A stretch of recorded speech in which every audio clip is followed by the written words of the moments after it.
Josh here from Different Breed Lures. Today we're doing something a little bit different. We're coming to you from the Outdoorsman's Kitchen, and we are going to be preparing my favorite venison dish. It is a venison roll. Similar to meatloaf, it has a lot of good ingredients in it. It's very simple to do. It doesn't take any time at all. What you're going to need for this, first thing right off the bat, Crocs. You got to be in your Crocs.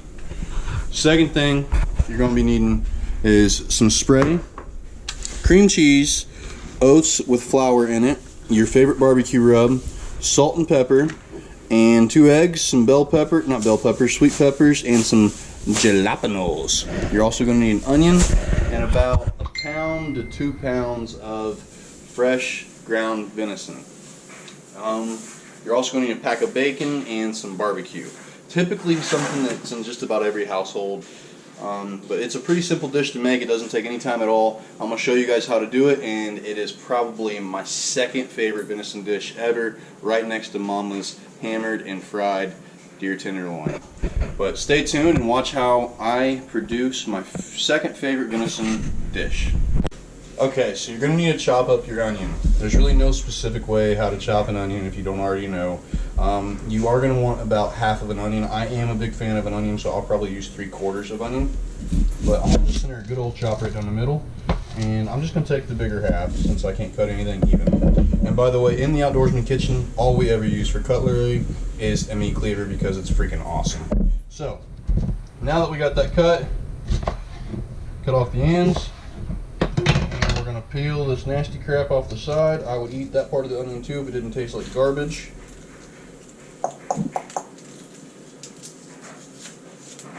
That peeled off, go in the meat disposal, or the sink disposal. She's good to go. And now we're going to begin our chopping.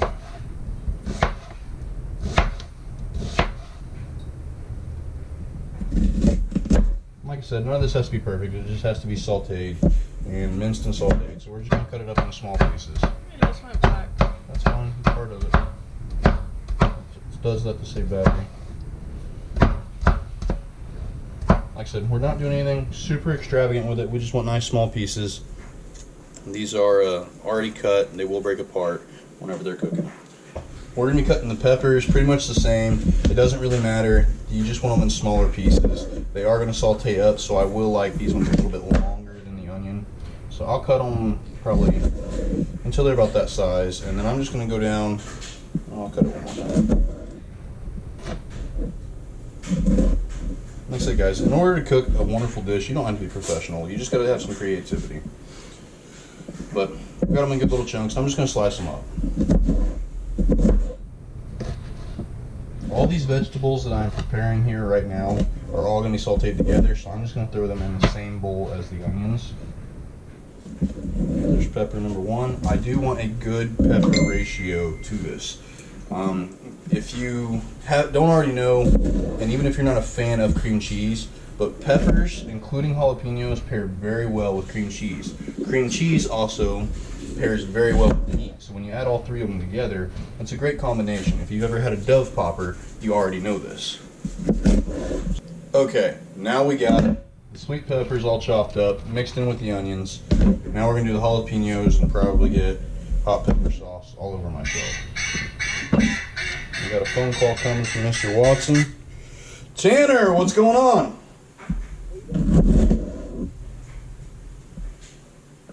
Hello. Can you hear me? Yeah, you're on YouTube.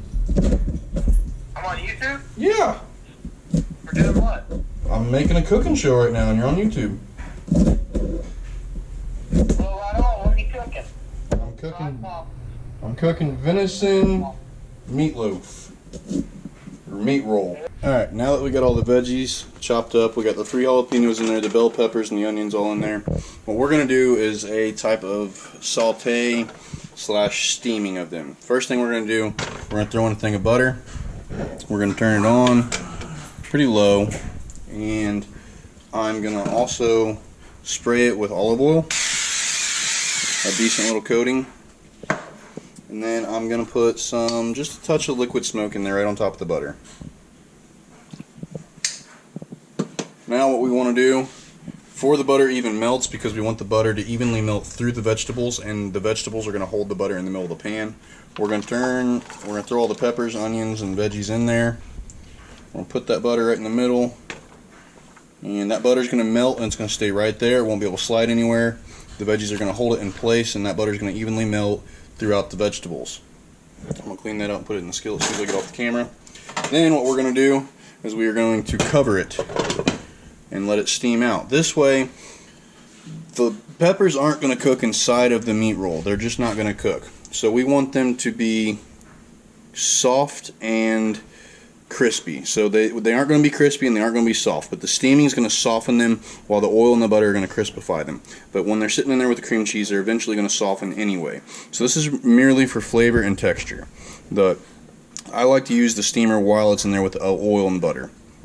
Alright, now when you're handling your meat, the first thing you want to do, no matter what kind of meat you're handling, anything from making hamburger helper to cooking a ribeye to making a meat marinade, the first thing you want to do is add salt. Now after I add the salt, I'm going to go ahead and mix it in by hand. As a matter of fact, I'm going to even add just a little bit more salt than that because there's a little more meat here than what I thought. Now it may look like I'm adding just a little bit too much salt, but salt is more than just a flavor enhancer. Salt actually opens the pores of the meat, and those open pores allow all the other seasoning to adhere to the meat a lot better. Back in the old days when they used to salt cure meat for travel, what they would do is they would let it sit in salt for a long period of time, essentially making a very salty jerky. Now when they did that, that opened up the pores of the meat they were salt curing to basically just let it air out. And when it airs out, it's essentially drying it out to the point where there's no more bacteria in it. Now those open pores will also fill up with any form of liquid, whether it be a liquid seasoning to any form of anything that can fill those pores will fill it, and that also just helps intensify the flavor of it all. So now that I got it all mixed up, I'm going to start adding my other ingredients. Might as well leave my hands messy, they're going to get messy again. I'm going to add an egg. Nope, I almost got the one hand cracking shot. Boom, there it is, no shell in there, one hand crack. Here's another egg. So that's 2 eggs in there. I'm going to add my flour and oats. What this is going to do is it's going to thicken the meat, allow you to use it as more of basically a form or a dough. You can basically shape it however you like. After I add my flour and oats, I'm going to add my barbecue rub. This is basically just some Kingsman and some Cajun seasoning along with some Kicks. So it's going to go in there as well for seasoning. I don't use a whole lot. Now I'm going to mix all that in, and I'm going to see what the meat looks like in terms of formability, because we do need to flatten this out and then roll it up. So it has to be able to adhere to it, just like when you're making a cheeseburger patty. I already know I'm going to have to add more flour and oats just because of the moisture content in here. I'm running out of time here on the GoPro, so I'll probably have to switch to the other GoPro here soon. Oh, and I just got jalapeno juice in my eye. But anyhow, you see how the skillet's starting to steam up pretty good. We're going to go ahead and turn up the heat. We want to get these puppies cooking pretty quick. I'm going to pull that off, let the steam out. There it goes. It's probably going to fog up the camera lens. Set this off to the side and not burn myself again. Alright, now you can see the oil and the butter in there steaming up pretty good. We want this thing really cooking now. We don't want to blacken them, but we do want them nice and soggy and mushy and all the natural juices and flavors in them.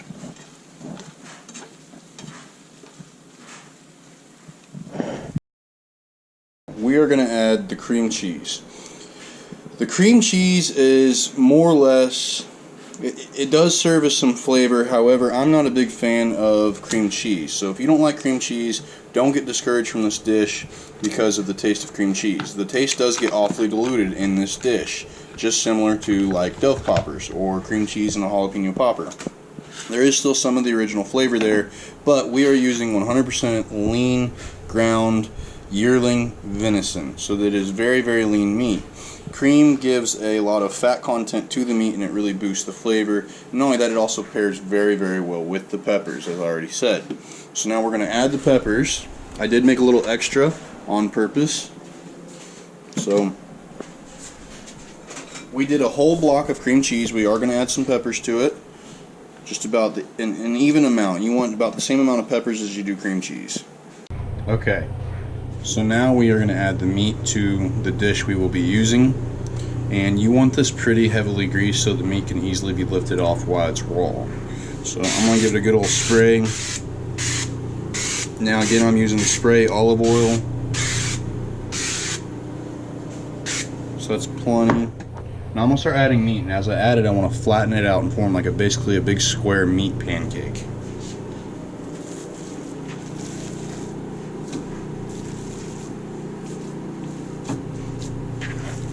It should have plenty here to fill the whole dish once it's all flattened out. As a matter of fact, I think I have too much, but that shouldn't hurt anything. A little extra meat never hurting nobody. I know my woman ain't complaining. Okay. Now what you want to do is basically you just want to compact it all into basically a big rectangle raw cheeseburger patty. That way I can get up under it and I can move it all together. So that's what we're looking for. Because it's called a meat roll for a reason, it will be rolled up. This is going to be a lot bigger than what I was expecting because I used more meat than I thought. But that's okay, we ain't professionals here. We just do a little bit of guesswork. It all tastes good in the end. Okay, now we're going to take our cream cheese and pepper concoction. We're just going to dump that out right here. I might need more than this. We have a phone call from little Floyd. Hello, Floyd. Well, you're currently on YouTube. I'm making a YouTube video, and you're on it right now. Okay, now that we have the cream cheese and the peppers on top of the meat, what we're going to attempt to do is get up under it and begin rolling it on top of itself. Basically just create like a Swiss roll. So I'm going to attempt this, and if it doesn't work the first time, that's fine. I can just try and try again until we do get it. It does work best if you can fill the entire area up here with spatulas. However, this big one's the only one I could find. So I'm going to try to get up under it like such. There we go. I'm up under it officially. Now we're just going to keep rolling it up on itself. This is going to create a big meat log. So under it and roll. Make it up under it again and continue to roll it. You're going to continue to have to shape it into the shape you want as you roll it. It's not something that's a really quick process. Under it. Spatula under it, and begin rolling.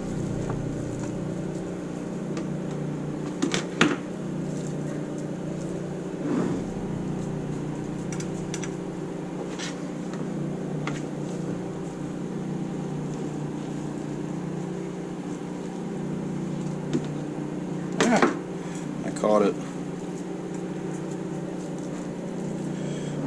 It's back to me. I'm going to continue rolling.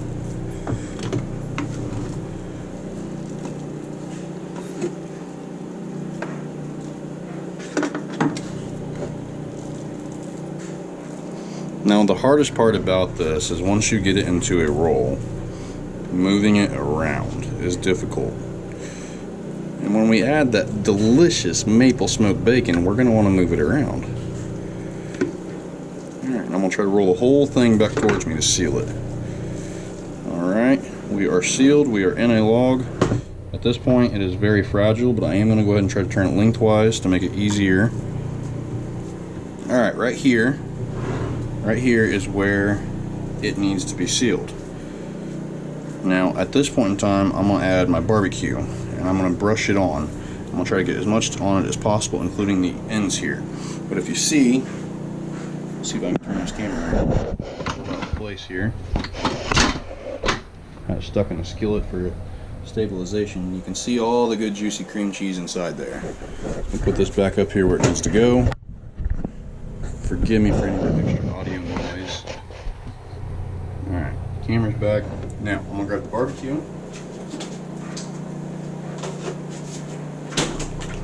This barbecue is in a Sweet Baby Ray's jug, however, it is not Sweet Baby Ray's. I got it from a fine gentleman from our restaurant and catering in Indianapolis. He was at the Covered Bridge Festival in Mansfield, Indiana, and he has some amazing barbecue, and I had to get a jug of it from him.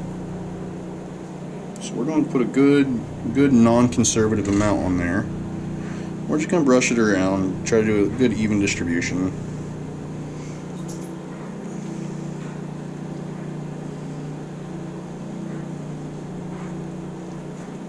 I hope my camera battery doesn't die on me. So I do love sharing my favorite dishes with you guys. So we got a good even distribution there. A little bit on the ends. Now I'm going to use toothpicks to put the bacon on. You don't have to use toothpicks, you can just lay it on there. But we might as well make it pretty since it's going to be on the internet. We are just going to plop her down right there and right there. We're going to leave them, let them overlap. And what we're going to do while they overlap, once it's all the way covered up, we're going to tuck them up underneath. So I probably won't even use toothpicks at all because it looks like we're going to have plenty of room. And something's goofy with this pack of bacon. They all got good little slits right there. So that's going to create some issues with the tuck.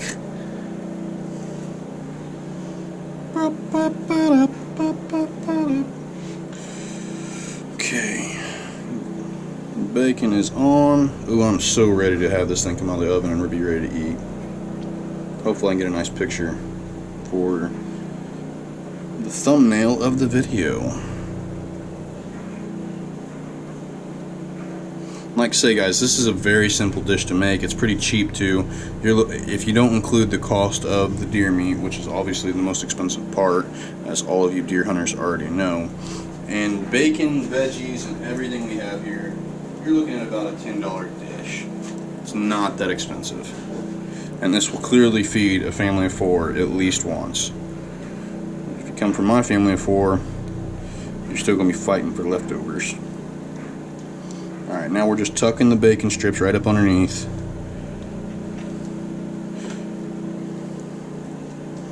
And this bacon is going to be overcooked on the top, but it's still going to be delicious. But basically, we're just wanting the maple smoke and the bacon flavor to saturate into the meat. Hopefully it'll saturate all the way down to pair with the peppers. Now we're going to cover this dish, throw it in the oven at 370 degrees for 45 minutes. We're going to check the internal temperature, and once it's to right about, I'd say 155 to 165, when you're in the area, you're pretty good. I like mine a little bit on the raw side. Not raw side, but rare side, I should say. Yeah, you can cook it a little bit longer if you want. You do not want to overcook this though. Stay tuned. Alright, she's out of the oven. Let's give her a good old look, see how she looks. Aluminum foil off. Oh yeah. Look at that. Oh yeah. I'm going to get her plated. I'm going to put some of the sprouts with it. I'm going to let the fiance give her a try and see what she thinks. We're going to let the fiance come in and give it the good old taste test. Here's the final results. You can see not too overpowering with the cream cheese. You can see the peppers coming through. We got the Brussels sprouts plated with some peppers on top. And go ahead and give it a good old taste. Going with the Brussels sprout for the start. That's good. Well, I know Brussels sprouts are good. You can't really go wrong with a Brussels sprout. I'll try one.